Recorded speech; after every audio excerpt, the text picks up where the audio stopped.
వజ్రం అనుకుంటారు వతకు వచ్చి నిలబడితే తడబడతారు పల్లె బాణం కంటే నడుము పదునైందో కవచమున్న గుండెకైనా గాయాలవుతాయి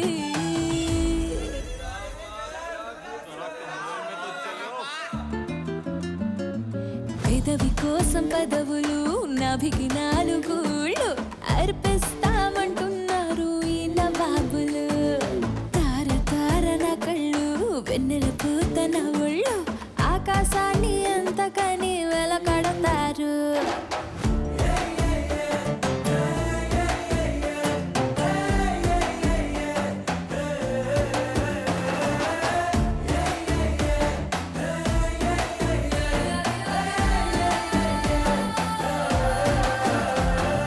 కంటి చూపులోని నిఘా పంటి కింద పెదవి సెగ